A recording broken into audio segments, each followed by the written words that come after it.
to the flag of the United States of America and to the republic for which it stands, one nation, under God, indivisible, with liberty and justice for all. Hey, John, you got a lot of blowback coming out of there. Turn up the radio. Yeah, it's going to be kind of hard with being in the middle of an airport. Oh, sorry. Okay. All right, roll call, please, Sherry. Feeney, Here. Maloney, Here. Sparks, Here. John, Here. Zagami, Here. Ziegler, Here. Okay, public comments. Is there anybody in the audience who would like to make any comments, anything from the public at all? Hearing none. Move on to item number 4, minutes from previous board meeting. Approval minutes from the February 17th, 2020 Board of Trustees. Move to approve. Second. Motion by Jean, second by Feeney. On the question, all in favor say aye. Aye. Opposed? Minutes carried. Reports, minutes from boards, committees, and commissions. I had a discussion with Keith earlier in the week about these specifically. You know, we have the reports go in there, but generally for the safety, the public safety entities, both for Safer and Everest Metro, really the feedback comes back a long time. The minutes are few and far between, the meetings are. So I attached a spreadsheet from our Safer board meeting that we had this past Wednesday. And I think it's important that people that are on the public safety committees provide some feedback so it's a little more timely for the board. So we're going to start doing this going forward for both Safer and EMPD. The meeting that we had Wednesday night was a joint meeting with the Safer board and with the Safer Fire Commission. And they had a presentation from Dean Dietrich, from Dietrich Vanderwall. It kind of went through roles and responsibilities for the two committees. I think there had been some confusion and some issues in the past.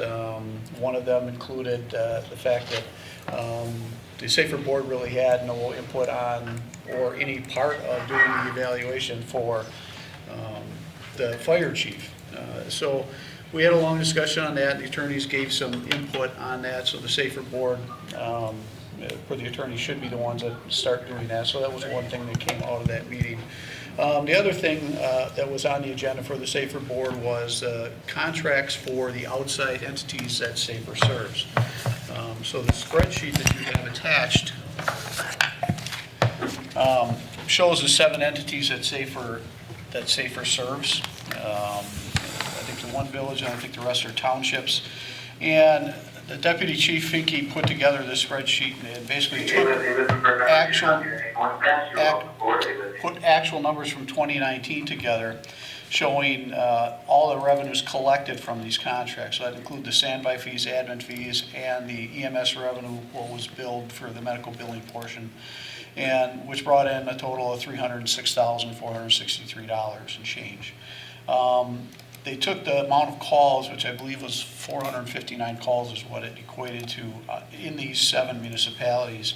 And they said the total revenue that they received per call based on their analysis was $667.68.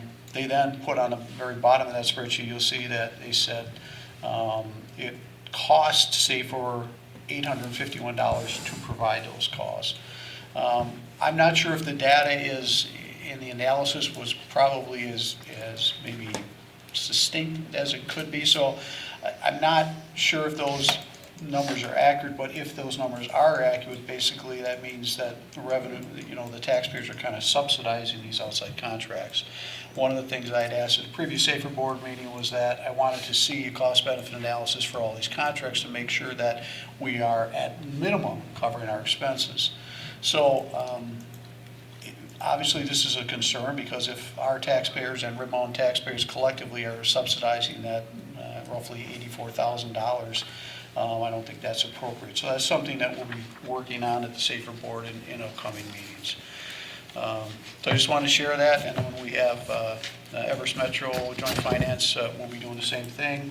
So if you have any questions on things that are going on in the interim, please ask one of, Mark and I are on the Safer Board. Mark, I, and Nate are on Everest Metro. So if any of the trustees have questions or concerns and stuff that's going on, or just want to know what's going on and don't attend the meeting, like I say, instead of waiting a couple months until you see minutes, feel free to ask us and we'll try to keep the board updated. Okay, any questions at all? Okay. We'll be looking for an acknowledgement for the reports, items 5 through 16. Move to acknowledge. Motion by Feeney, second by Maloney. On the question, all in favor say aye. Aye. Aye. Opposed? Motion carried. Reports from John said aye. departments, number 17. John said aye. Administrator Keith. Just a couple of things, beyond, or in addition to my report, or update from my report. I had, I think mistakenly indicated that the special assessment hearing for the Weston Elementary School neighborhood was going to be March 10th. And I apologize, that's supposed to be Thursday, March 12th, which would be next, a week from Thursday. I also talked with John Wallenkamp and Greg Johnson. John, of course, McCuney, Greg Johnson from Ellers, about coordinating to be present for a open house for our municipal facilities planning. And March 19th is the date that they can both be here, so we're going to be planning for a special meeting that day. We'll have walkthroughs, some, I guess, stations to kind of highlight some of the issues we're having with this facility and so forth, and some of the history. And then both of them will be given a presentation during the time. We're tentatively scheduling this between 5 and 8 o'clock. So, just an informational item, I guess, mainly. And then, as far as trying to set up a meeting of local municipal leaders on possible partnerships, the date that has gotten the most, I guess, agreement for schedules was March 11th at 2:30. That's a Wednesday. So I guess I'll send out email or a calendar invite to say that that's the date. On both of those? On Thursday too, the 19th? Yes, that'll Can you go do to that our too? board Yeah. and to this board, Okay. all public officials here, I guess. Okay.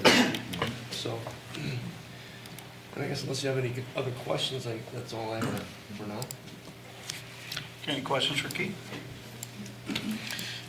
Clerks, Sherry, I know you don't report. You have anything you want to add? Just that at the last election in February, we had 2,226 voters. So that was about 27% of our registered voters, and that's about what we would have for a turnout during an April election. too. So that was a pretty good turnout for a Okay. primary election. Yeah. Okay, questions for Sherry? Finance, Jess, you have anything to add? Nothing to add. Okay, questions for Jess? Fire EMS, not here tonight. Parks and Rec, anything, Sean? I don't have a report in the packet, but if you have any questions. No, hearing none. Planning Development, Jen? I have nothing to add. Okay, anything for John? Police, not here. Public Works, Michael, anything? I guess, it'd be in March, we, monthly do our salt inventory, and this year we are about 40 tons less than we used last winter at this point, so we're, doing a little, slightly better, and so hopefully the weather has changed and we don't have to use much more, and we ended up being, just slightly below average for this winter season, if we're not using more salt, so. Watch, we're gonna get hit with a big. I know, I had to say something. You jinxed it. You should have said you barely have enough left. Kind of like these last couple of weekends. Keep them like that, we're good. All right, any questions for Mike? How many, if we're 40 tons lower, how much salt have we actually used this winter? About 2,300 tons. Oofta. So our shed holds about 3,200 tons. In a given year, we use 75% of what we have. So right now we're at 72.5%. So. Wow. or 2003 and 20. All right, thanks, Michael. Technology, Nate's not here, no report. Consent agenda. Does anybody want anything pulled out for consideration? Okay, I'll be looking for a motion to approve items 27 to 29. So moved. Second? Motion by Maloney, second by Feeny. On the question? All in favor say aye. Aye. Aye. Aye. Opposed? Motion carried. Ordinance with nothing, resolutions nothing, old business. Item number 31, reduced receivable related to the safer cash deficit by 1/5. So I called the auditor and I explained to him the concern from the finance committee, and his response was he's focusing more on the original intention when we set it up as a receivable. The board agreed to do that. And then also he looked at the agreement between the two boards, which kind of, that sets the tone of, yes, it's okay to do it over the 5 years. One way to look at it is, say if you go to an engineering firm and they spend more money than what the original contract was, they don't necessarily, you're not gonna go and expense that right away, even though they're not. Eventually it will catch up with you, and that's kind of how we need to kind of look at it, is it was an agreement for that year, and we paid the amount required for that year, and now they're setting up a receivable, and the auditor is gonna look at it as an agreement between the two municipalities to pay it over 5 years, so. Okay. And this was tabled last month to this meeting, so she could touch base with the auditor, so we have our question asked. So we're looking for a motion on that? So moved. Second. Motion to approve? Okay, motion by Maloney, second by Jean. On the question? All in favor say aye. Aye. Aye. Opposed? Motion carried. New business, item number 32, recommendation to develop a 3-year contract with the YMCA for Weston Aquatic Center Management. Keith or Sean, who's taking this one? Either one of us, I guess. Okay. Sean probably has more of the detail. Yep, so I guess just to go back to the last Monday's meeting, the Park and Rec Committee did recommend moving forward with a 3-year contract with YMCA. We also presented it to the HR committee, just so they were aware of where we stood as far as the process. I think I covered a lot of the detail as far as who we talked to, who we met with, the options that we looked at. And as far as our recommendation also was the YMCA, because we felt like they were outfitted to take over the management the best. They're looking obviously long-term right off the bat for future management and, for a good, long relationship. So currently they have like 150 lifeguards on staff, but they're also looking to hire to make sure that there's no shortages in covering ours. And they're looking basically to take over the entire management of the facility as far as day-to-day operations, hiring, staffing, stuff like that, where the village would still retain the maintenance portion of the pool, so we'd still be monitoring the water, dealing with maintenance, repairs, stuff like that. So if there's something that I didn't put in the RFCs or we didn't put in the RFCs, feel free to ask me questions on it. Would Rothschild or Schofield be heading in the same direction for theirs? They may. I know they're kind of going year to year on their management right now, and they're looking for the future too. So as far as management of their facility, and currently there's a Y employee that manages the facility for them. So I mean, they already have tied to the YMCA to some extent. So I'm sure it'll be part of their discussions as they move forward as far as managing their facilities too. Move to approve. Oh, I'm Oh, sorry. excuse me. Still, we're gonna have somebody oversee from the village, the operation, right? Well, we'll still have obviously day-to-day communication with them, and there'll still be an agreement or a contract that'll be drafted basically based off of your recommendation tonight if we are moving forward. And then in that contract, we'll be covering some of the details that the HR committee brought up and the Park and Rec committee, which was, HR was making sure that we still had some oversight, that we draft in the document exactly what we're expecting them to do. So, you know, there's no question on who's doing what. And Park and Rec Committee also had a recommendation that, you know, that developing programs in the future, that we still have input. It's not just them saying, well, this is what we're doing. So, but through our initial discussions, like this year, swim lessons, they're still village swim lessons. So registration still through the village, still our cost, we're setting the price, stuff like that. And that's something that we could discuss in the future if we decided to change it.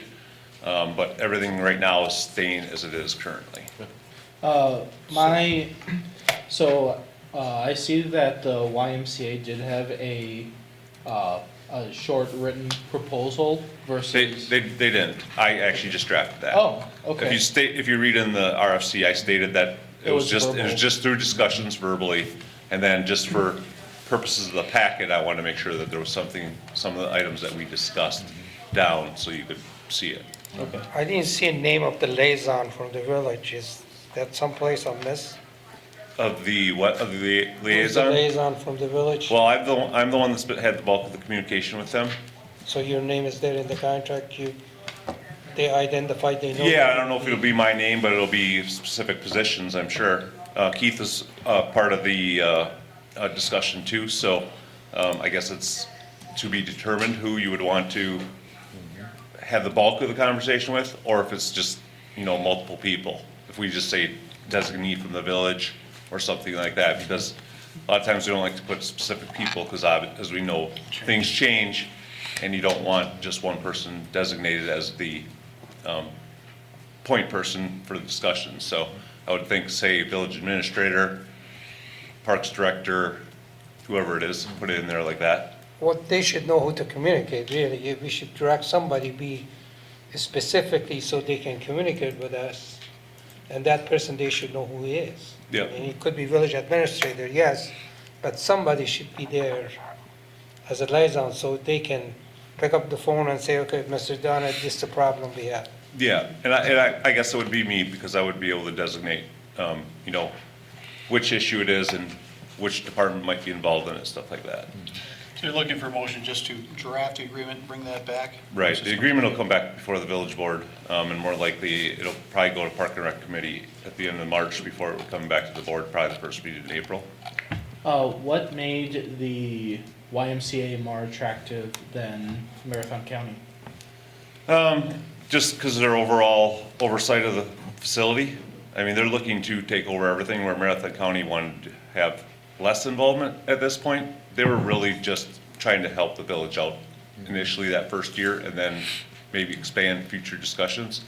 But, you know, they're really only addition of a staff member that they were looking at was adding a manager that would oversee the facility, and then their rec director was going to oversee them. So their involvement would have been minimal compared to the YMCA, where they're looking to staff the facility, you know, pretty much direct oversight of it, and then to the extent of how they're gonna, you know, track costs and help manage the facility for efficiency, future programming, stuff like that, stuff, you know, down the road, so. The Parks and Rec Committee, when we were talking about this, they also felt that the YMCA would have the potential to have the ability and capacity to grow the programs versus the Marathon County's Parks and Recreation Department, who would actually be cutting services rather than growing and expanding our services. And we want to make sure that our pool is actually obviously attractive to the other to individuals in the surrounding area here as well. What would the pay difference for the lifeguards be between the YMCA and Marathon County? Well, they're actually, the lifeguards will be paid the wages that we have set. Okay, They will not be paid what the Y has set. okay, So that's part of our discussion, was that whatever our wage scale is, that's what they will be paid. Currently, lifeguards at the YMCA make $10 an hour, starting pay. Ours is $10.50. Marathon County, like I said, the employees were still gonna be ours, so they would have been paid what we were, you know, also. And correct me if I'm wrong, Sean, but we're actually going to be saving money after. Initially, yeah, like, this first year might be status quo, but down the road, we should be saving money based on their proposal. We had a motion, Maloney, to approve drafting the contract. Is there a second? Second. Second by Jean. Anything else on the question? All in favor, say aye. Aye. Aye. Opposed? Motion carried. Item number 33, contract amendment with JSD Professional Services for Camp Phillips Center wetland permit process. It's you, Keith. Yes, this is an item that we had, I think on our agenda late in January. So it was brought back with some additional backup and detail relative to the hours and staff time that JSD had devoted to the wetland application permit, or wetland permit application, I'm sorry. So the amount being requested actually for reimbursement is 85% of the total of $35,000. I guess it's your pleasure whether to just approve it to that amount or to approve the entire request to a maximum of $35,000. Is that already spent that, or that's going to be a spend that? It would be the net difference between the 35,000 and 20, so essentially 5,250 would still be eligible to be billed if we approve the 35,000. If you only approve the request to this point, it would be 29,750. This is they bill already They've 21,000. already expended, yes. And we have support? I'm sorry, We have support? as far as. We have support that pertains to the billing? Yes, We do. yes, it Okay. should be attached to the package. actually. And then, when is the public hearing? Is there going to be a public hearing yet? I think Maybe that would be contingent on the discussion to follow. I guess if you prefer, we could defer any action on this till after the presentation. I'd actually like to make a motion to defer action until after the presentation. I think that we should be a little more informed. Okay, we have a motion to defer. Is there a second? Second. We have a motion and a second to defer this to following item number 34. On the question, all in favor say aye. Aye. Opposed? Okay, we will re-bring this up after item Who number made the 34. second? Was it? I John. Okay, thank you. And John guessed that also. Okay, item number 34, Forward Development Group referencing Camp Phillips Center project, discussion and possible action by the Board of Trustees regarding Camp Phillips Center presentation by Forward Development Group. Gentlemen, Ron. You just state your name and address for the record, please. Will do. Ron Hinchy with Forward Development Group. We're located at 161 Horizon Drive in Verona, Wisconsin. I have Margaret Blum with us this evening, and then Justin Frame from JSD is here as well, and will contribute to the presentation that we have for you. Can you hear me just fine? Yep. Yep. For some reason, I can't John, hear can you hear myself very well. John, can you hear him? Yep, okay. Okay. So first of all, let me start. This presentation this evening is really flowed from a meeting that we had with staff in late November, and then continuing conversations in January to bring an update to you on the Camp Phillips project. And I first want to state on behalf of Forward Development Group, who's the developer, we appreciate all of the efforts and time and energy and dollars that you have expended on behalf of this project. And we've worked diligently to complete tasks that are necessary to move this forward. And I intend to bring you up to date on that, but we value our communications, our relationship that we've had with the village, and are working to try to find ways to continue to move forward in a positive way, because things are currently not moving as we had originally anticipated. So I want to bring you up to date on that. We have a short presentation. More importantly, I want to make sure that we get all of your questions answered, so don't hesitate to ask.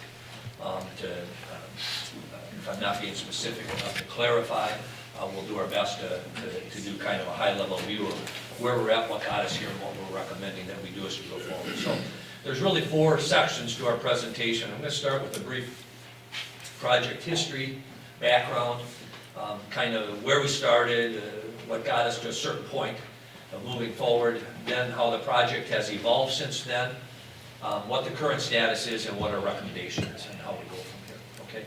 And in terms of the slides here, who's, Sean, you're Right here, responsible yep. there? Okay, thank you. Let's, if you could, go to the next slide for me.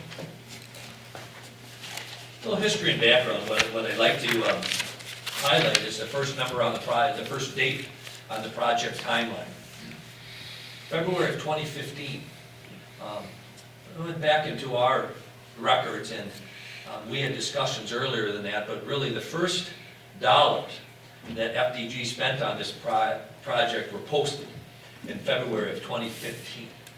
And we've been talking with you earlier than that. So as we sit here today, in March of 2020, we've been working to get this project, as it was originally visualized, approved. And to date, as you know, we've been unsuccessful in doing that. So I want to talk a little bit about, before I jump into the details, Sean, if you could go to the next slide, I want to talk a little bit about timing and stuff like that. When you start a project of this magnitude, this is different than if I'm coming to you as a village and I have a 40-unit multifamily I want to build on a parcel within the village, or I have a small little retail center or office or whatever it is. That has a vision involved on behalf of the individuals who wants to build a single property. This is actually a 160-acre development, and really have another 160 acres to the east that's designed to be industrial. It's a large area, and to really properly plan for and design it, you first have to visualize it. You have to create a vision, and that's what we did in working with your staff. And I want to talk more about that later on, but what is a vision? Really, if we're trying to bring the users to this project that we planned on bringing to it, which are very large, sophisticated retailers, and you've got to have a story to sell. You have to have an idea of what it's going to feel like. And this diagram and the words that are on there indicate what that feel has to be. It has to be colorful, energizing, compelling, inspiring. And as we created this vision and came to you and talked about it, what you can really visualize is a hustling, bustling retail center where you have hundreds, if not thousands, of individuals coming every day and even more on a weekend, and coming to the retail center and spending the day there, purchasing what they need for their families, stopping at coffee shops, having lunch at places of excellent food, and having an entertainment area that they can go to and entertain. It was a vibrant, compelling vision that we created for this area. And in and amongst all these details, that gets forgotten sometimes, that vision that was created. And ultimately, we end up looking at blocks on paper and saying, hey, these different blocks, what do they represent? But what needs to be considered when you're looking at that is that vision that was created. And a great vision was created for this 160 acres called Camp Phillips. And if you go to the next slide, then to kind of what are the elements of a vision, well, what it does is it attracts commitment and it energizes people. You need to have that energy within the community and within the individuals that are going to ultimately have businesses there. If it's good, if it's a community vision, it creates meaning in people's lives. It's not just a place that you have and go to and does nothing but allows you to purchase a piece of lumber or some groceries or whatever it is. It's a meaningful, it establishes a standard of excellence. Other people want to model it. They want to do the same thing that you've done because of the job that you did. And it bridges the present with the future. It's the future of the village of Weston and a hub in the community. And what gets lost in a lot of what I'm going to go into in a little bit is that vision that was created and approved by maybe some of you in this room, or maybe some of you are new to the process and are available or aware of it, I guess is what I'm trying to say, but not integral to the time. But as we've gone on, we lose sight of that, and it's important to not lose sight of it, even if ultimately the end result that I'm gonna tell you in a little bit is that we don't think you should move forward with this vision, it should not be part of your plans any longer, because it's just not feasible to build it to the way it was visualized. But not due to lack of effort on the part of anybody in this room, including ourselves. And sometimes you come upon obstacles that ultimately create a situation that you can't move forward, to nobody's fault. They just exist, and we've done our best. But the end result is, and it's always important to know the end result, is that we recommended to staff in December that you not move forward with this vision in the way that it was laid out for the benefit of the village and for the benefit of ourselves. Now, let me go into a little detail as to why. Okay, so I'd like to, Sean, go back to the timeline if you could.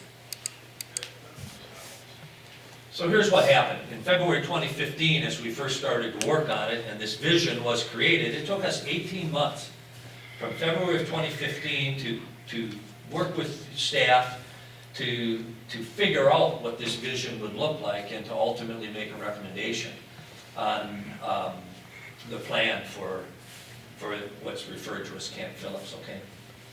Now, as part of creating that village, we do a lot of research and study. And what are the needs in the community? What are the needs in the wider regional community? In this particular case, there's a retail study that was done actually by yourselves prior to us getting involved and include a 100-mile radius of what the needs were, and we take all of that and create the vision. And ultimately then,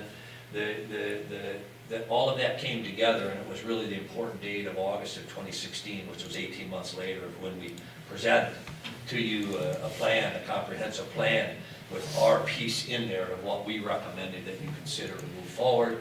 It goes through the process of what happened from that date of October 2016 forward, and ultimately in June of 2018, you came into agreement with a memorandum of understanding with ourselves and yourselves, and that's what really kind of then moved this project forward. And in June of 2018 is really the key date of when then we said, all right, let's, now that the plan is approved, let's try to get this thing permitted and move it forward. Okay, if you go to the next slide, and then, I'm sorry, right there.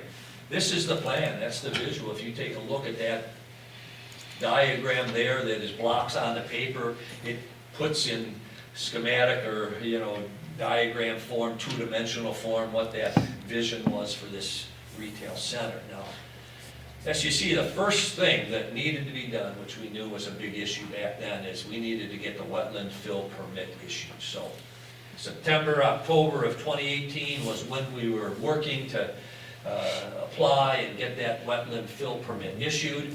The concept at the time was we were going to get a significant portion of the wetlands mitigated, and so we had great plans for basically developing on the majority of the site. Okay? As we sit here today, that first step is still not accomplished. And based on what has been done, and Justin's going to come up here in a little bit and talk to you in detail so you can have any of your detailed questions answered, we just cannot get over this hurdle. We can't find a way to get the DNR to accept issuing of a permit for the greater concept plan. They're wanting individual user permits to be issued, and that is something that just is not feasible and cannot be accomplished. So ultimately, we sit here almost 2 years later with no ability to move past square one because of the wetland piece. I'm going to show you additional phase in a second. We've tried to work around, we've tried to do different things, and ultimately none of those have satisfied the DNR, and we're getting to a point where in working to try to avoid the wetlands is not making the project economically feasible, is not allowing us to carry out the vision in a way that it makes sense. But that's the key issue. From there, a number of other issues then have fallen out that I'll talk about in a little bit. But our goal was to get that done in September, October 2018, get our land entitlements, which relate to zoning and use and all of those, by October, to start the land closings in late 2018, such that we could be doing our demolition, land clearing, and late 2018, early 2019, have sites ready in late 2019, we'd be starting in construction here in 2020. Obviously, none of those are even relevant if we can't get past the first one. Okay. So that's the biggest challenge. So if you go to the next slide, then what it just kind of lays out some of the magnitude of the issues that we've been dealing with. If you take a look at that original phase, when you have thousands of cars of traffic coming in, and we did traffic impact analyses and created significant entrance and turn lanes and all of this, it was a $50 million development overall, and the developer was needing to contribute about $32.5 million. We're looking for TIF to the extent of $27 million for off-site improvements, which included bridge construction, intersections, other things, and there's also an on-site need of about $9 million. It's a large project with many complex components and significant financial ramifications. And based on that, it was to support that significant increment of tax base was needed in order to prove it and make it work economically. And actually, at this level, it did work economically. Your consultant, who was Ellers, had reviewed that, said that basically the dollars that were there, I'm not going to put words in anybody's mouth, but it worked economically. Okay, so it made sense to move forward, assuming we'd be able to mitigate the wetlands. Okay. Ultimately, then, as we got through the process, if you go to the next slide, Sean, if you could, we evolved and said, okay, we applied in June of 2018. It was now about July of 2019. And ultimately, we knew that we weren't getting where we needed to be with some of our items, so we said, all right, what if we approached this differently in working with the DNR?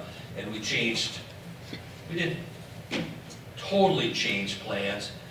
We decided to dissect it, try to go and see if we couldn't get a small portion of it approved, which was the northern half, because we did have and do have interest from big box retailers, but ultimately we knew we weren't going to be able to get the whole thing approved at once. So we went back, we modified it, kept the two big boxes on the northern portion the way they are, and ultimately then said, all right, let's try to do a couple of other things now.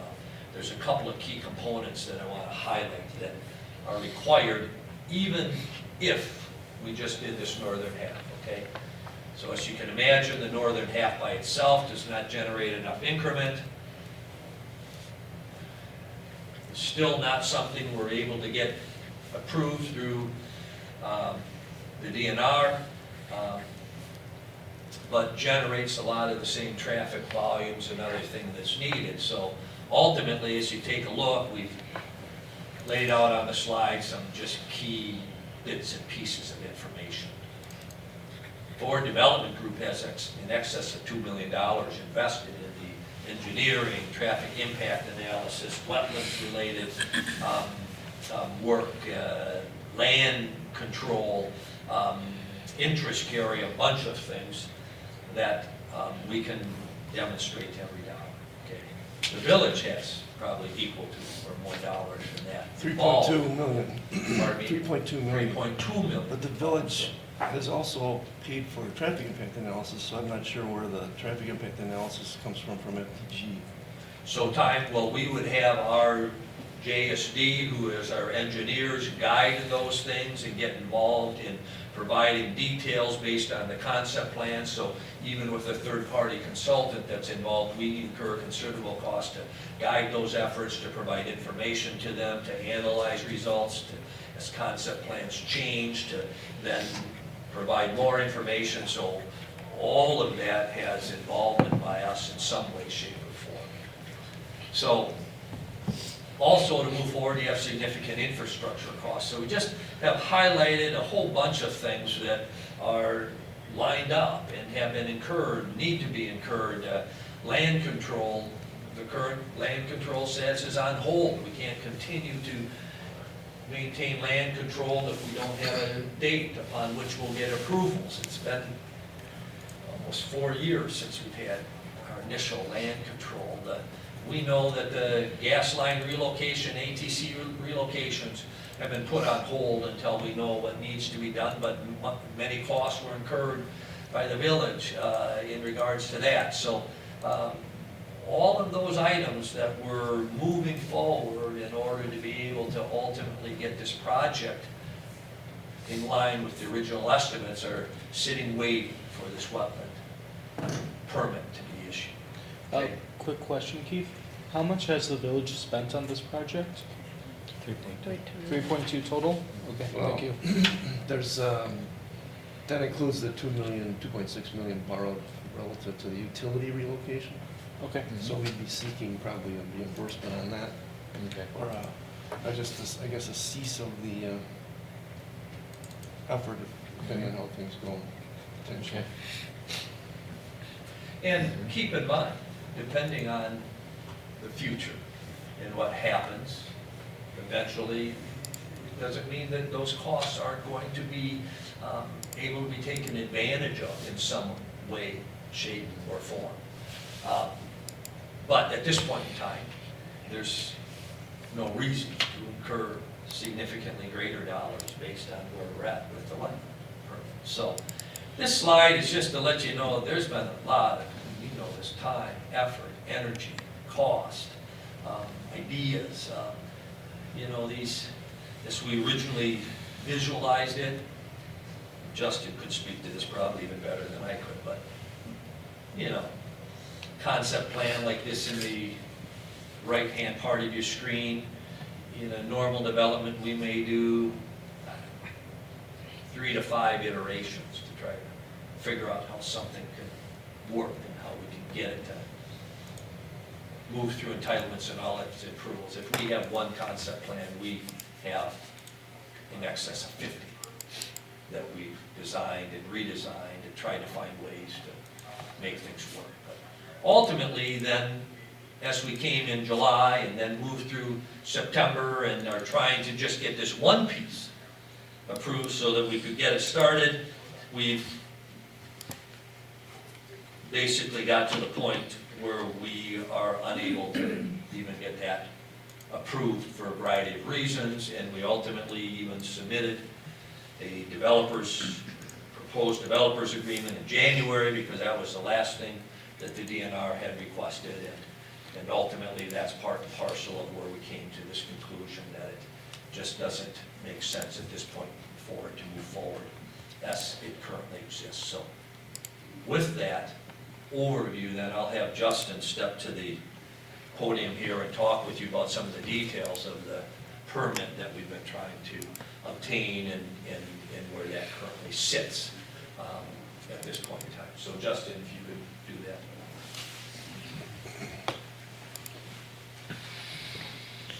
Good evening, Justin Frame, project consultant with JSD, address 7402 Stone Ridge Drive, Weston. As Ron mentioned, the number of logistical constraints related to the overall project, I'm here to discuss specifically the efforts our firm was tasked with in developing the individual permit and the technical constraints of the permit, or technical requirements of the permit, kind of where we started, a couple of the key factors related to the wetland permit, and where we're at today. As Ron mentioned, in June of 18, we had consensus on the plan, on the neighborhood plan, relative to the southeast quadrant. That began to form the basis of the initial permit, and was the initial submittal. So a number of planning, engineering, technical related items went into that permit in July of 2018 when we started. We had a number of subsequent requests immediately after that from the DNR and the Army Corps of Engineers that we addressed throughout the course of summer and fall of 18. In early 2019, there was additional legislation put forth in the state of Wisconsin that reformatted the artificial wetland exemption process. Artificial wetlands can be created by a number of factors, ponds, construction on site, utility corridors, a number of factors that were more clearly defined in the state legislation as of winter of 2019. At that time, we looked at our site relative to the new legislation. So one of the key factors of our site was in 2010 and 2015, there were wetland delineations done on site that had a portion of the wetlands that are on site today. From 2015 to 2018, when we made our submittal with the individual permit, those wetlands had grown. Those wetlands had grown by virtue of the principal wetland area, as well as what the DNR terms mosaic wetlands, which are upland, lowland, combinations of wetlands and are a percentage of wetlands for those areas. That tied into our artificial wetland exemption request. So at that time, the project team, the village got together and said, this could help the project in reducing the amount of wetlands on site. So from fall of 18 into spring of 19, we submitted an artificial wetland exemption request. We were hopeful that that would reduce wetlands by way of some of the utility corridors that were on site. In the 7 to 10 acre range is what was being requested. You'll see in March of 19, we actually got about 2.5 acres exempted, which was much less than what we were hoping for. We went back to the DNR and immediately after that, after the initial granting of the artificial wetland exemptions, and we requested more based on our site analysis and what we felt was the artificial wetlands on site. And in April of 2019, when they were able to make a site visit, those wetlands exempted went from 2.5 acres to 3.69 acres. So it reduced wetlands on site a little over 3.5 acres at that time. That was spring of last year. At that time, the DNR and the Army Corps requested us to update our permit materials relative to the artificial wetland exemption so that the numbers of impacts were reflective of what the new artificial wetland total was. We had done that with village staff and the project team. We made some project changes, as Ron had mentioned, that looked at reducing infrastructure impacts, looked at reducing site impacts relative to the north half of the permit area we were defining. And that brought us to July and August of last year. So in August of last year, we had requested the DNR re-engage the permit. We put forth the plan that you see on the screen with the artificial wetland exemption and all updated information. To give you an idea, the initial wetland impact back in July of 18 was between 15 and 20 acres of impact on site. By virtue of the artificial wetland exemption as well as other planning and infrastructure changes, back in July of last year, we got that down into the 7 to 10 acre range of total impact. At that time, the DNR had additional requests for infrastructure reductions, stormwater management, engineering related to the project to try to further minimize impact. And last year, in September of 19, we received those additional requests. We responded to those between September and December of 19, so just a few months ago, and our latest submittal was in December of 19. So that last amendment took us from October to the end of December for our submittal efforts responding to those additional supplemental requests. Depending on the option, and there's a couple of options relative to the site placement and the infrastructure, we've gotten that impact down into the 4 to 5 acre wetland impact range, which we feel is suitable, and certainly a good portion of those impacts relate to infrastructure. So the red street A that you can see is about half of those impacts, so about 2.5 acres in that location, and then about 2.5 acres for the site itself. So a significant reduction from where we started to where we were at here as of December 19. In January of 20, So last month, about a month and a half ago, we received additional supplemental requests from the DNR that included additional planning considerations as well as some logistical constraints of the permit, which involved contracts for those end users. Those contracts were requested relative to having those users set and lands purchased, sites purchased for those pad locations. And there is also an additional logistical constraint from the real estate process, which Ron can speak to. A few other of the considerations within the DNR latest request was, can you place the retailers in a different location on site? And certainly there's technical constraints and logistical constraints to moving those retailers on site, say putting them in the southeast quadrant behind significant vegetation and trees where there's no visibility and access and wayfinding. Those are a number of the technical items left in the permit process.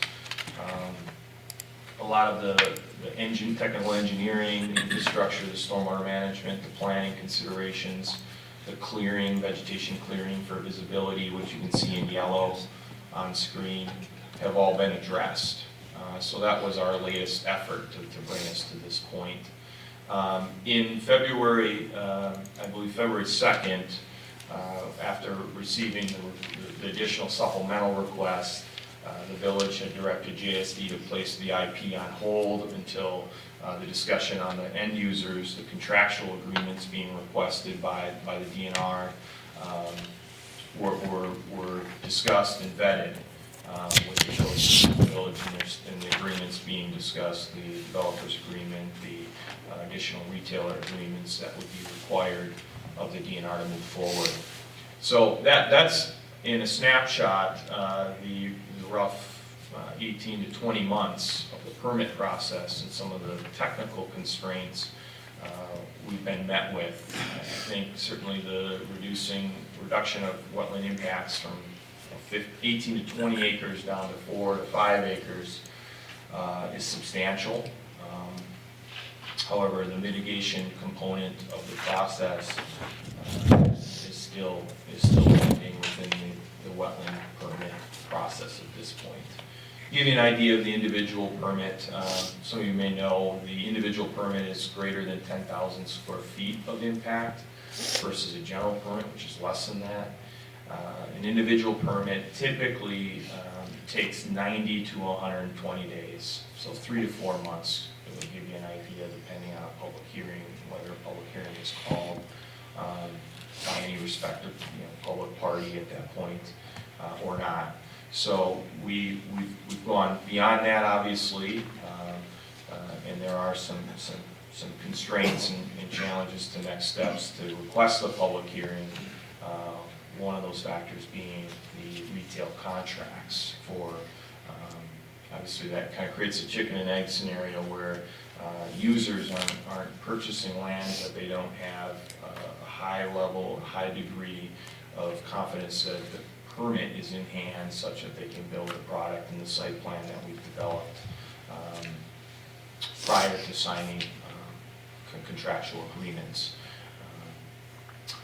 So before I give it back to Ron, I wanted to go through kind of where we started, where we're at today, and what that last amendment, the last agenda item, took us from with the latest submittal. Are there any questions related to the process of the wetland individual permit that any of you may have? Yeah, Hushain. So DNR never got the name of the user, because that was one of their hold-up practically, and they want to know who's going to be in those, who's going to be the tenant. Yep. Did they get those name at all, or it didn't happen? Yeah, so they requested additional information on the site plan of the tenant, and that's what we've provided them. So number of parking stalls, square footage, but they have not been given the actual name of the tenant relative to the contractual agreements for those end users coming on board with the developer. But they do have a confidentiality procedure. You can use that and submit the name to them. It is in the statute. Right. That, why didn't we go that direction? We did look at that. We looked at that with Village Council as well as Developers Council. That remains a potential option. We've gotten word back from the DNR legal counsel that the confidentiality agreement will only take them so far. Prior to getting a public hearing, they want that signed contract with that user, which therein lies a challenge. Other wetland permits we've been a part of, the site plan and the site plan needs, so the actual critical functional needs of the site plan are what get reviewed at the DNR agency level. Because as you look at that big box, there are 3 to 4 users that are pretty consistent with that big box, right? So that therein lies a bit of a gray area that we've never gotten a great answer from the DNR as to whether or not the confidentiality agreement can bridge that. Our latest request is please provide signed contracts. So, but maybe that question is for Ron. Do they have the control of the land? Did they purchase the land, or maybe Ron can answer that question? Yeah, I'll allow Ron, because they've been working on Okay. that component of it, so. Thank you. So your public hearing is pending on submitting the name of the user, Correct. if I understand right? In addition to some additional technical items, but that is one of the logistical constraints we're met with right now. Okay. Yes. Any additional questions? All right, if you have any questions, I will be available. Thank you. Thank you. Thanks.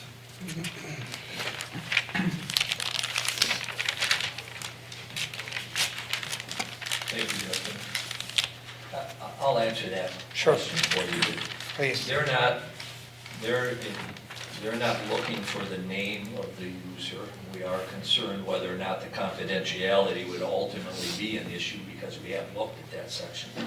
They are looking for a contract with the user, and that is something that we are unable to provide. We do not have one in the users, and this is something that we've communicated, I'm going to say, well over a year ago, is that we cannot, the users will not sign any LOIs or purchase agreements until we resolve this wetland fill issue.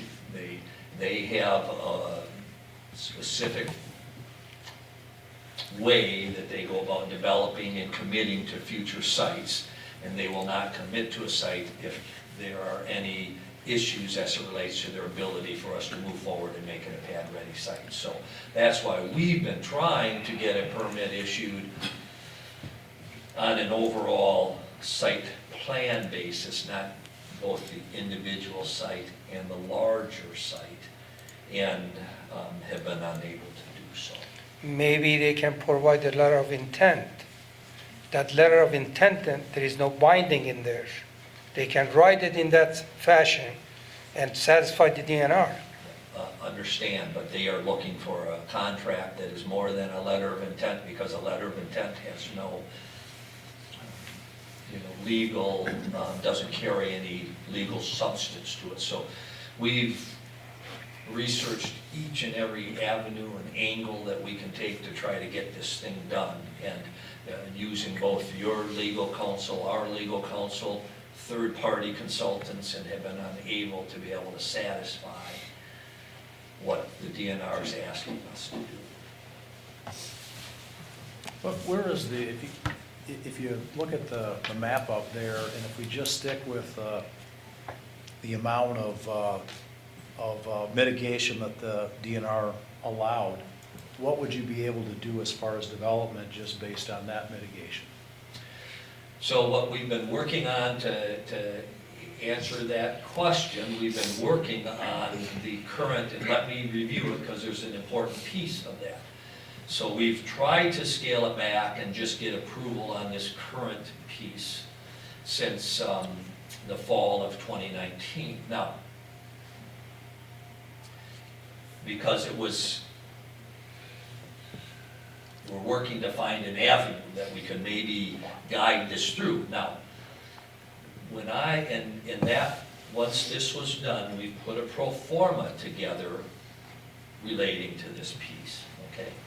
And that pro forma was provided to your third-party consultant, Ellers, in the October timeframe. I could give you a specific date, but it was sometime in the fall, okay? Now, when I, as the CFO at Forward Development Group, developed that pro forma to send in, because it's one thing to say, let's move on this small little piece. It's another thing for that small little piece to be economically viable. So we provided the information and gave Ellers an opportunity to weigh in on it. And that was then why we ultimately scheduled a meeting with Keith and the village staff in December, is that as we took a look at that pro forma, the TIF request, as you can see, was 10.7 million for the on-site TIF need. Now, Sean, if you could go back to the full planned one, because it will be a visual for us. So you can see for that whole plan and all of that increment, the TIF need was $9 million, okay?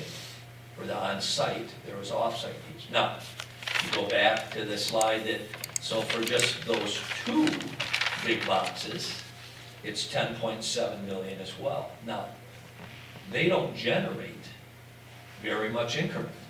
So if you take a look at affordability, the pro forma indicated that these two big boxes could only support 4 million in TIF.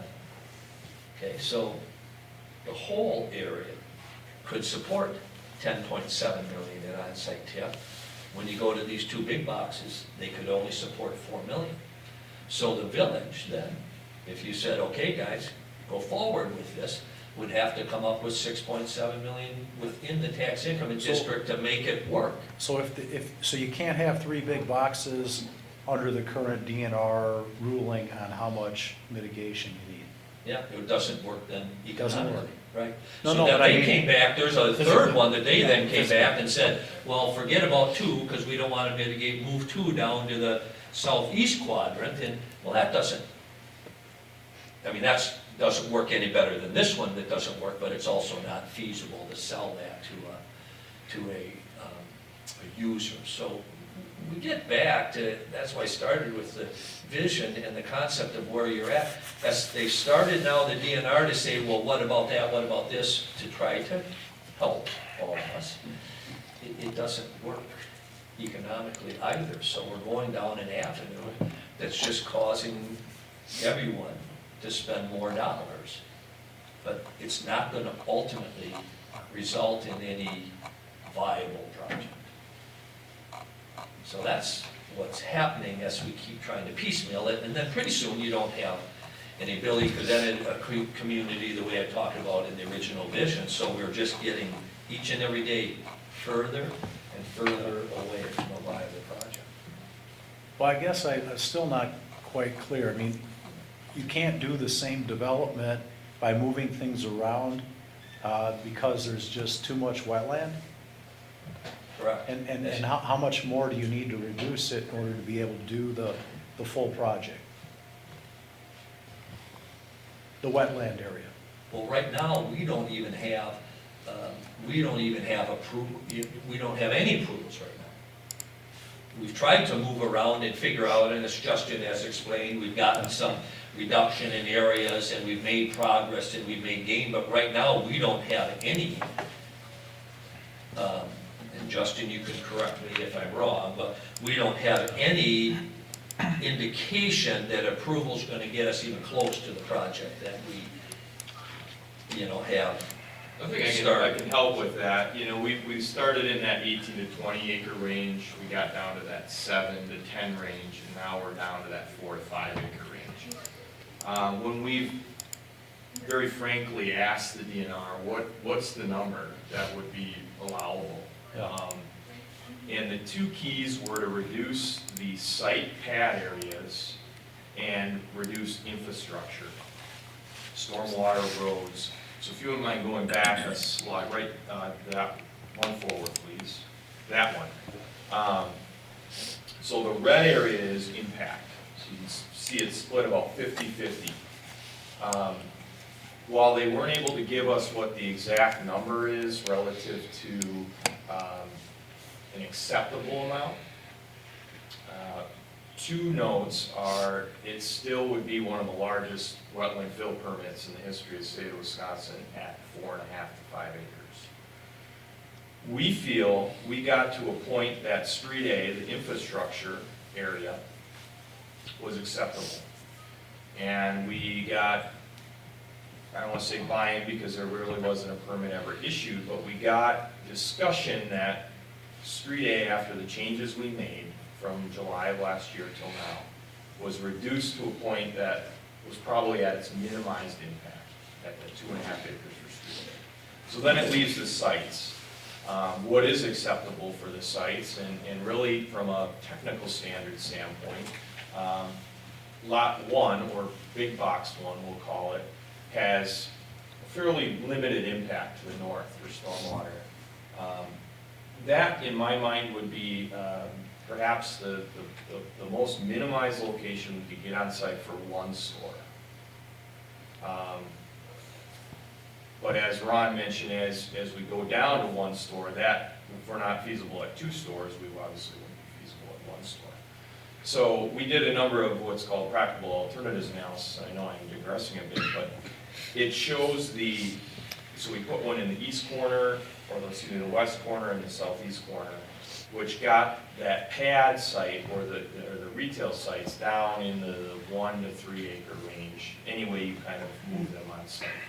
So we feel that we're at a point with 2 stores that this is the most efficient and the least impactful option that is still feasible from a viability standpoint for retail. Obviously, putting it in the southeast quadrant behind trees without access is just really a non-starter.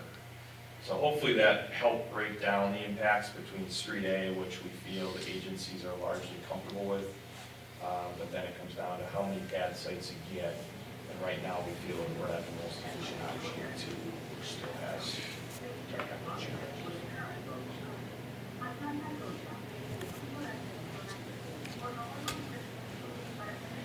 And I just emphasize the on-site costs. So currently at the level that we're at, there's not enough increment being generated to cover the on-site costs, but there would also need to be off-site costs. Now they're at 12.5 million now, not at 27 million, because as you make things smaller, you have less traffic, you don't need as large intersections, turn lanes, signalization, other things, so everything comes down. But at the same time, you also then are losing increment, affordability, other things. So based on that, in our knowledge of the situation, the work that everybody's done, we're not able to see a path at the moment that's going to get to where it needs to be in order to continue to spend dollars to move forward. And even though Justin has said we've got these reduced in these areas, that is correct, but we don't have our final approvals. There's been no public hearing. There's been no further work that goes beyond that to determine, to guarantee that that's where it's going to ultimately land. No different than when you come in with entitlements and think you've got things figured out and have a public hearing, things change and tweak and you know, just can't say with any confidence that it will get better than that, but it's more than likely that it could get worse.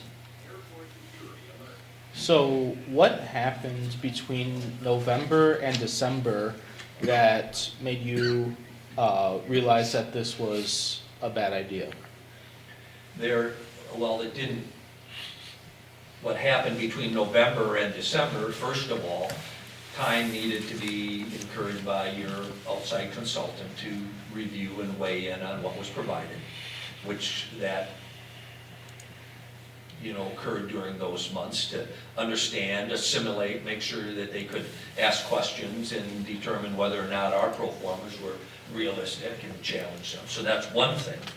But ultimately, what created the largest issue from our perspective was when the DNR came back and said, the next thing that we need is a development agreement that's entered into between the developer and the Village of Weston.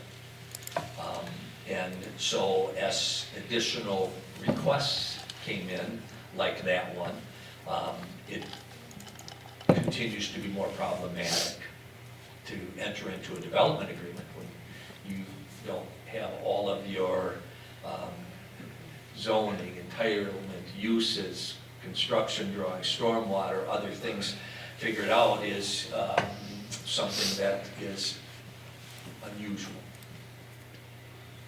So at that point in time, when that request came in, as we're waiting for a little additional information and feedback, we said it's time to connect and talk through what might be the best way to move forward. Okay. And when did you first get an inkling that this might not come into play? That what might not. Or, I'm sorry, that this may not develop the way that, that we had hoped? Well, it was in the end of the third quarter, fourth quarter of 2019 when this scenario then came to us from the, as we progressed down a path and we're communicating, negotiating with the DNR, and this scenario came through and said, let's model this scenario, see, and I'd have to look at the date, if it was October something or September something, is when things started to then become out of balance from an economic standpoint. Can you refresh my memory? When did you first contact staff that this project is not going to go through as it was originally planned? Well, we've been discussing all along issues with the project, so we can go back and talk about a number of those things.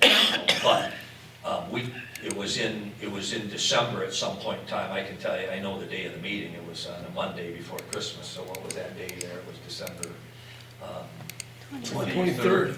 December 23rd was when we actually met with staff and said, based on where we're sitting and what we're doing, here's, at least our thoughts. What are you thinking? What is your feedback? And that was when we connected with staff and said, it's time to start to look at Ron, this. I gotta jump in here because I'm hearing something that's different than what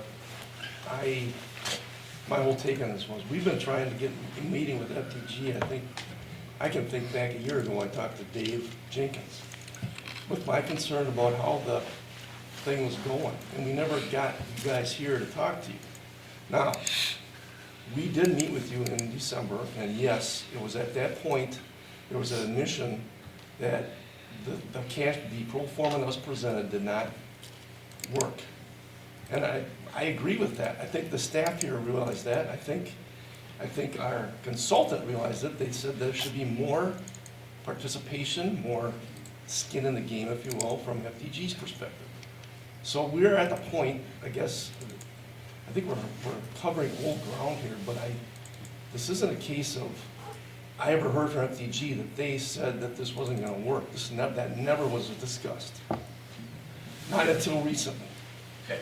Okay? I'm not going to debate that here. I want to be very, very clear about that point, because that's one of the very first things you said tonight, was that in December, you told staff that this will not be, we should not be moving forward. So you did make that comment tonight. Yeah, I agree with that. But this entire board never heard that. I was just going to say that. And I was if just that gonna would have make been the said, comment. I talk to Keith almost daily. I'd be shocked that Keith wouldn't have told us that that's what you said. Because what I've been hearing at this level is that we've been trying to get a meeting. Added to that, you just said, when I asked you, that in October, you began to get an inkling that this was a bad idea, not going to work out. Can I also add that I was getting the impression that it was going to work out, that there was just more information that needed to be brought up, and now I'm hearing something completely different from what I was being, in a sense here, led on. And I guess, to be very frank and honest, I'm a little disappointed. I'm very disappointed at what I'm hearing now, and I feel like this is the first time I'm hearing something along this line here. I think we were Appreciate always. that. I want to comment. Okay. We could go back and provide you with the day-by-day of what was communicated if you would like us to do that. Just, there's a series of events that led up to, as we're continually trying to work to see that we could find an avenue, there were numerous discussions that we had with staff throughout the process that I could point to and talk about things that needed to change in the pro formas in order for it to work properly. We can talk about all of those in some other forum, okay? But we had discussions even in the second quarter of 2019 relating to land prices in relation to the changes. And we brainstormed on what needed to be done. All along, we talked about where there were weaknesses within the financials and things that we needed to deal with and to try to improve them. So we can, at some other time, go into the information and the avenue of what brought us to that conclusion. But ultimately, what I said to you is that at that point in time, we said, okay, with the direction and all of the information we have, a decision has to be made to say, we should not go down this avenue any longer. And that's what we then communicated in December. It doesn't mean there weren't a lot of events that led to that point in time. Now, anything in between could have changed, and the DNR could have come back and said, hey, you've given us information where all of the wetlands could be mitigated. It would go back and change the concept plan. So we're all working toward a goal, but we got to the point when we just continued to provide information, and they asked for more information, and then more information, and things that we couldn't provide, that we said, you know, gang, for your benefit and ours, it doesn't make sense to continue to go down this avenue. I think the last I heard was we were gonna hold the public hearing. I don't understand really. We talked about a public hearing. Why we were talking about public hearing? We felt the commitment, I think, from the conditions in the memorandum of understanding. I Right. think you and I had talked about this as well. Yes, yep. That we should at least get to the point of knowing what the answer is gonna be on an individual permit. And I think both parties came to the realization it was not gonna happen. And I guess the long and the short of this whole discussion tonight is, I think we're both on the same page there. We're not gonna get a wetland fill permit. We're not gonna get a wetland mitigation permit for the retail portion of this project. Correct? I mean, Correct. that's really the long and the short of this whole discussion. Correct. And yes, we've done some pro formas, tried to look at some pro formas, but there's never been enough detail to know if we can analyze those to the great detail that's needed for a development agreement. Would you agree? The pro formas that we have completed and have provided to the Ellers are the same ones that we provide in every community. The detail is there for them to analyze. If we don't provide that to you, because it becomes public record, so they review it and then report back to you. So we've given them all of the detail as it relates to everything, revenue, cost, concept plans, everything that is needed. So it's been there. We have just never been able to, based on the wetlands fill permit, to land on a pro forma that we can execute. It just keeps changing. It was there in late September and then early October. And then again, we had to get an answer on the wetland permit. So hearing though that your assessment was the project couldn't go forward did not occur until December. That's correct. That's when we were both on the side. I think we're on the same page. I think in terms of what we were communicating with the board, some of this was, it was all in flux, I suppose, would be a way to. I mean, the best way I can explain it is that, and I'm not, I believe we communicated to you as soon as we said, based on what's happening, it's not to your benefit or ours to spend another dollar. We don't, as a developer, we don't have the information you have to, let's say that 2 big boxes, as I said, could generate $4.5 million in tax revenues to pay off any type of borrowing related to the project. You're in a very large tax increment district. We don't know what's happening in the rest of the district for you to say, hey, you know what? We've got ability to fund the remainder, and we want to move this forward. And so therefore, we're going to incur that borrowing in order to move this forward. We've had municipalities do that. It's not our responsibility to determine what you want to do within your district. So when that information that was sent to Ellers in September, October showed that there was that gap, they need to analyze that. They need to talk with you and determine whether or not it makes sense to move something forward based on that gap. That's not our responsibility. We identified it and said, okay. So then when the DNR asked for more information and you could see that it was going a certain direction, is when we said, you know, there's more than enough information here for us to sit down and say, this project should not move forward. And that's what we did.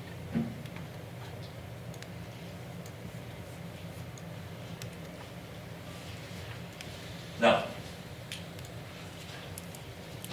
let me go through a few more slides. I'll answer all of your questions to the best of my ability. So let's go to current status. Okay, so basically, like I had indicated, there's always one thing leads to another. So, you know, basically here's where we're at. We need to do something different. I pulled a quote out, you know, everybody thinks that current day knowledge and everything with what's happening in the world today, that old adages and statements don't make sense anymore. But I'm going to read one from Albert Einstein. It's one that I use in strategic planning a lot. And it says, the significant problems we face cannot be solved at the same level of thinking we were at when we created them. And that's where we're at right now. We can continue to go down that path and say, we created this vision, working with you guys 5 years ago, that we want this retail center. And no matter how hard we push and try, we're not going to get there. We need to think different. And we need to adapt. And that's what this slide here is saying. We can go down that same path, and we can have that public hearing, and we can do anything that you would like us to do. It isn't going to change the end result, so we need to change something else. We need to adapt. So the wetland impacts, we think we're at an impasse. That's not going to happen. The reduced acreage for development is a problem that has been generated as a result of the inability to have the entire area developed. The infrastructure costs are extraordinary, and based on the development changing, the land costs cannot be supported at this point in time. Now you combine that with the last item on there, the changing retail landscape. And we all know what that is. The expansion is not occurring in retail the way it was in 2015, and we can wish that it was that way. But it's not, and as each day goes by, it changes further, and the main organization that has created that change is Amazon, which we all know what's happening on a daily basis. So if you came to us today, not back in 2013 and 2014, but you came to us today and you said, hey, we've got this tax increment district and we want a regional center, because that is what you came to us with. You had done the study, Retail Center did the study, and you said, we want this out there. What would we tell you today?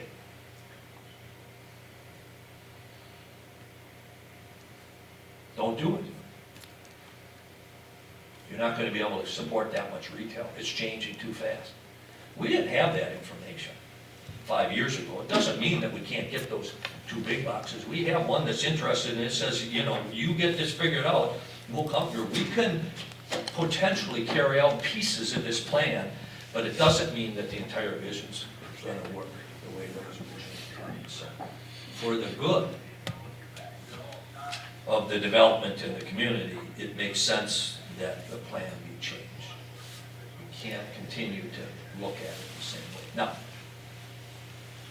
that doesn't, FTG as the developers have given up. We're vested in this, just like you are. We actually think you've been, you know, an excellent partner in trying to figure it out. But we got to work at this together. The current plan doesn't. Now, we have some ideas. on what we can do with the information that's been generated from both parties, how we can proceed, and we're looking and wanting to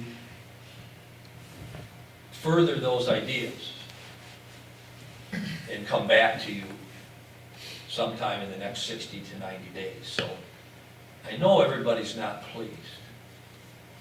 Doesn't mean that we're giving up. Doesn't mean that we're a bad developer. Doesn't mean that good decisions throughout the process haven't been made. But we need to make a good one now too. And we recommend taking a different path. So what might that path be? You know, right now, there's many asset classes. Retail is a challenge right now. But there's other, what we call asset classes. There's other commercial opportunities and office opportunities and hospitality opportunities and multifamily opportunities and residential opportunities and single-family opportunities. And those are all opportunities that we believe should be explored within the village here. So we haven't explored all of them, so we have actually are commissioning a number of different market studies to help us. Some research we do internally, some we work with third parties on. So when we last met with staff in January, we said, give us 15 to 20 days to see if what we're thinking might make sense. We have some ideas, and we've shared some of those preliminary ideas with staff, but we need to do more work. So we're going to do that work. We should have those studies complete in mid-April or something like that. We need to sort through what we learned from them. And we're going to work to create a new vision, whether it be for this project or elsewhere within the village. We've got a lot of excellent reasons, both land and other needs within the community that we want to explore. And we're going to work to do that. And we'll come back with you, we'll share our findings, we'll meet with staff and say, hey, here's our thoughts and ideas and how we think it might benefit the village. And of course, then also ourselves and how it can be what was a positive relationship that hasn't gone exactly the way that any of us had anticipated, but make it something that is a positive and fruitful relationship again. So that's what our plan is, and hopefully, even though things haven't worked the way many of us wanted, that you still would believe that we're a good developer trying to do good things in your community and trying to find a way that we can, you know, create a win-win for both the village and ourselves. So with that, is there any other thoughts, ideas, questions that you have? Going forward from here, excuse me, at what cost? Because you understand we spent a lot of money so far and we got nothing to show for it, actually. Going forward, it has to be understanding what cost, and also, I don't believe we can go forward without an agreement, developer agreement. That developer agreement should identify exactly what's in there. You can come back with your plan. I'm speaking for myself. I can't speak for everybody sitting in here, but you can come back with your option. We take a look at it. But those are the issues. We have to take a look at it also. So are you talking with this new vision, this new path, this change, and get back to us the next month or two, that would all be on you to develop that and then come back and present? That is correct. Okay, all right. I'm just reading this last slide here, and 2 years ago I got elected. And that's the last time I saw your group here, is the month after I was on. It's just a shame to have the largest thing we've ever done here, the largest thing that was ever tried to do here. I believe it's bigger than the hospital, sure it is. And to have you have on there, reconnect with the village staff and board. That's a shame. It really is. It's disappointing to see reconnect. And 18 is when I've sat here at board night when Keith has said, we're trying to get a meeting, we're trying to get a meeting, we're trying to get a meeting. And I know sometimes they're phone and their conference calls and stuff, but boy, it's a shame that now at this point, we're all here. It doesn't need, you don't need to have a comment back, but I would hope that the word reconnect doesn't have to be used again. Yeah. That if we're gonna move forward, and if you actually, I know what a partner is. I deal out with a lot of customers, and a partner to me, boy, you're a partner thick and thin the whole way. And I don't feel that way about our partnership in the last almost 2 years. I'm running for election in first part of April. We'll see what happens, but I would sure hope that this relationship and these meetings face-to-face is a big deal. Big deal.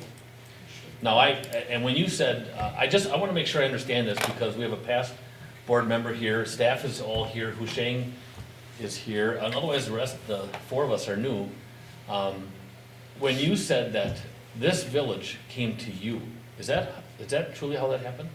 Yeah, that's correct. Okay. Came to us, no, this is before my time. Yep, so okay. Similar to yourself, but I've been, in that was Dave Jenkins and Dennis Steinkraus.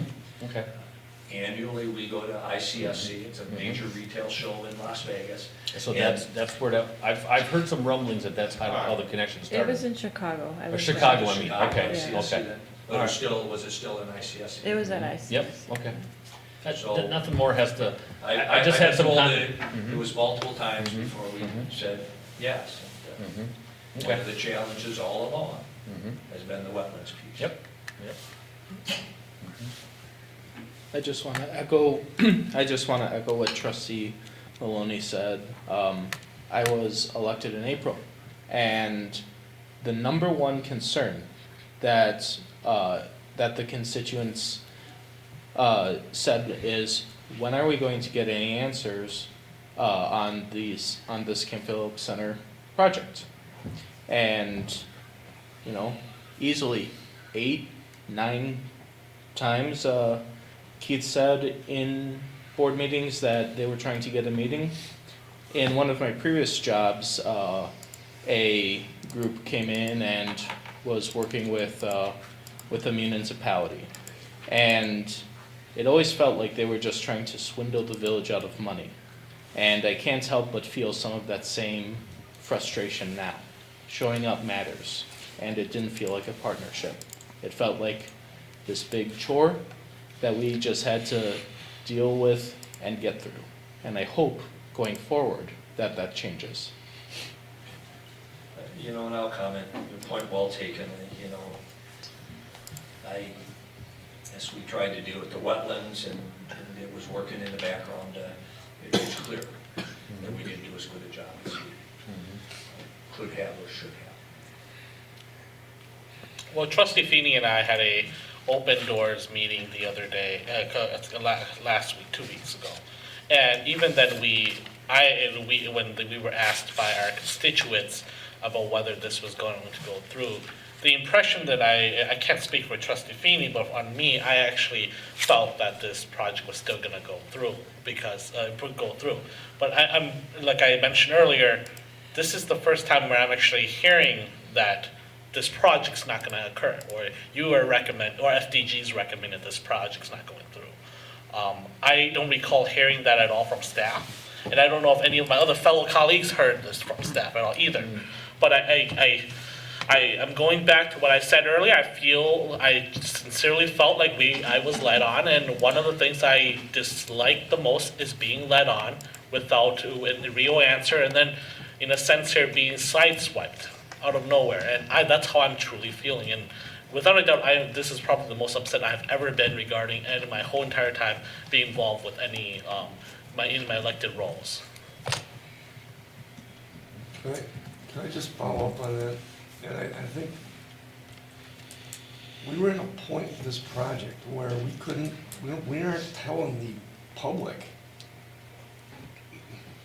There was still a hope, I guess, there was gonna get a wetland mitigation permit. Yeah. We can't represent it any other way until we have an answer. And we didn't have an answer to that until recently. I think, and both parties realized that the wetland permit is not gonna be declared complete until we had that phone conference in our office, when was that, December and January? I mean, this has been very recent where some of these things have finally come to a head. So, I guess if we would have had to discuss these things in closed session, I couldn't have talked about this in open session. So, I know we talked about bringing FTG here. There were times we tried to get them, and I think we couldn't get together for whatever reasons, but Can I make if a I had comment? a failing in anywhere in there, I guess I certainly No. wasn't intended, but, there's a certain amount that we can or can't say in public on this, I guess, until we got to a certain point, so that's. I started being very careful with the public too. There's a family with the 40 acres out there that has called me for 2 years. And probably the last 6 times, I won't take his call. And I let Keith know that he called and he's gonna call him back, but, he would tell me about discussions with your group and I couldn't help him. I couldn't, and I only have power with 7 people. I'm only one voice, and I don't have that, with somebody on the phone. I can't help him. And so, I did, the first couple of times, yeah, because he was concerned where being elected, am I gonna, come in here and try to dismantle this? I said, absolutely not. I think it's great if it goes. I was concerned on the wetlands too from the get-go. I was concerned in 15. I was talking to the past administrator about it with those wetlands and the retail in its, just brick and mortar in itself scared the hell out of me. So, anyway, Jen, I don't mean to. Well, from in you, this last Wally. aspect, I mean, we kept giving the DNR everything that they wanted, and then they would change. I mean, the feeling I felt at that last meeting, they said, oh, you don't have to give a name until the public hearing. Well, this last submission in December, it was like, no, we're not even gonna look at it until you give us that name. So we were always caught in this chicken and egg. It's like it's like if we said, I felt like if we said something, like gave them a name, that they would be okay. So it always seemed like they didn't understand master planning. That always bothered me. They wanted to piecemeal it. And they even said at one point, why don't you just ask for the road? Well, we're not gonna just build a road. We were trying to do it right. And there's still ways that the project could probably start on a smaller scale, and unfortunately, fortunately, I guess, but we would get the end result that we want, but they want us to piecemeal it. So we're gonna have to potentially start somewhere else in maybe an area that we wouldn't wanna normally do it. So it was a frustration as a planner, this whole My process. frustration and disappointment with the DNR is bar none. But I don't think that even has to be said, and I probably shouldn't be saying it on camera. So for future development, but that is beyond me. I sometimes don't think we're in the same country. Yeah. So anyway. If I just, I'm not defending DNR, but I just hope not. working with them, there are places in the state they approve it and nothing happening. And they didn't want to get caught the same place also. Well, when I heard that Rhinelander, this is the biggest project Rhinelander's ever had, then why don't we go to Madison and let Madison handle it? If we have to train Rhinelander to do something this big, then why doesn't somebody that knows how to do this, has dealt with something this big, this large, let them do it? Why are we retraining a smaller group? It just didn't make sense to me, so. Well, the thing is, they came around here, they took a look at it, and some of these wetland develop in there based on the construction of Highway 29. I know. All the water being discharged to that property. Yep. That created wetland. But it is difficult to convince him to change his mind. So here we are. I think we should just move on from here. Move forward. Change is inevitable. Yep. All right, Can I comment on just a couple of things based on discussion?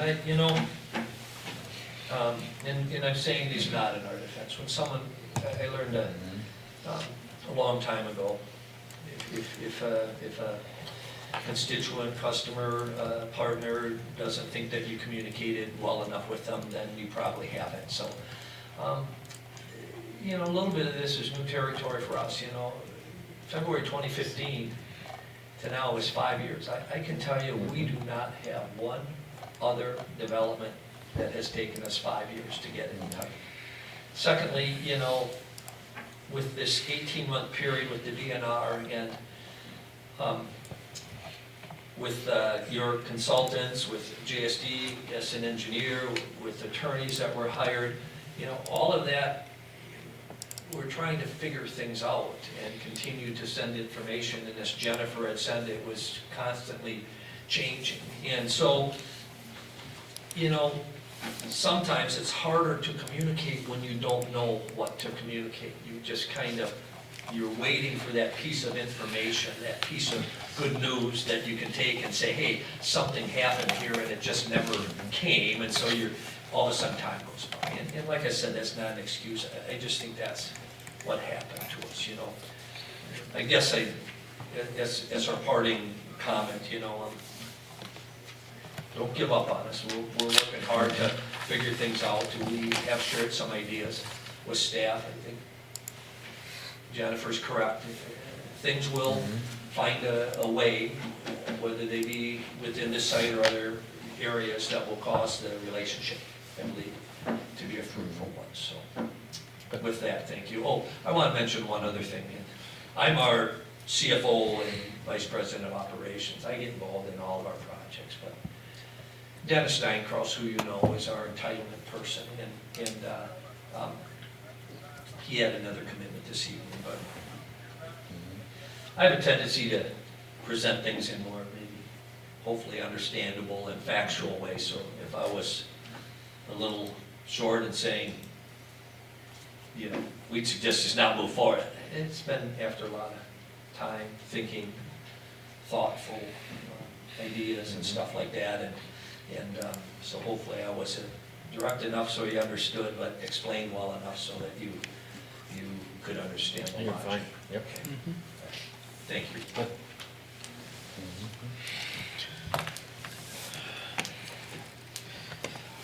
Okay, I don't know if there's really any action to be taken on this. I think it's been pretty clear from the presentation and from the way the financial aspects have been laid out that this is not a viable project.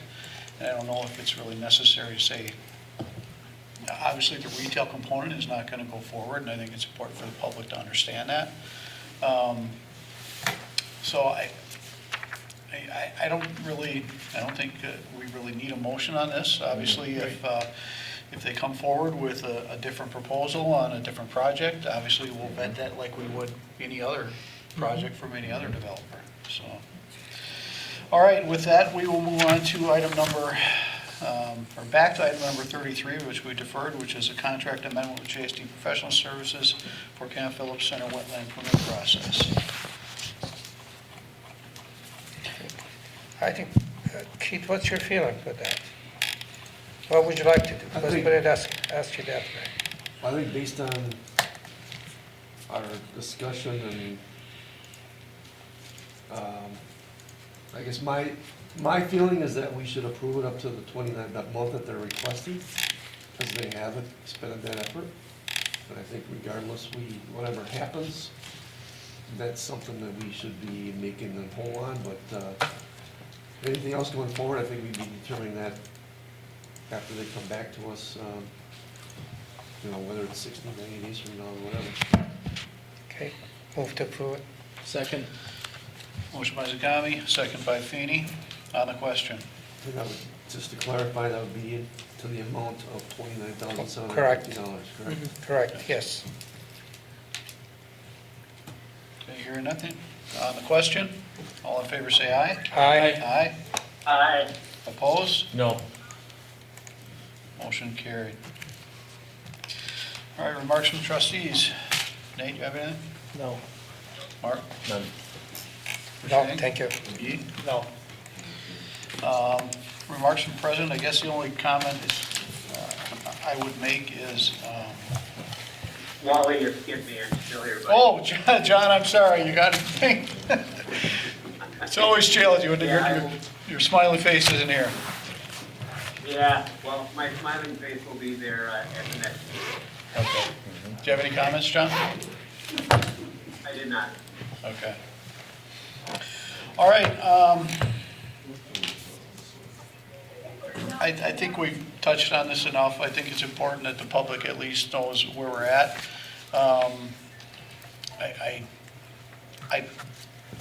I really struggled, even long before I was on the board with announcing this, putting this forward as this project and creating probably some false hopes. I think with any development, I'm sure there's challenges and stuff, and I'm sure Ron would probably echo that. No matter what you do, so the first plan, announcing this to the public was, I think, a mistake.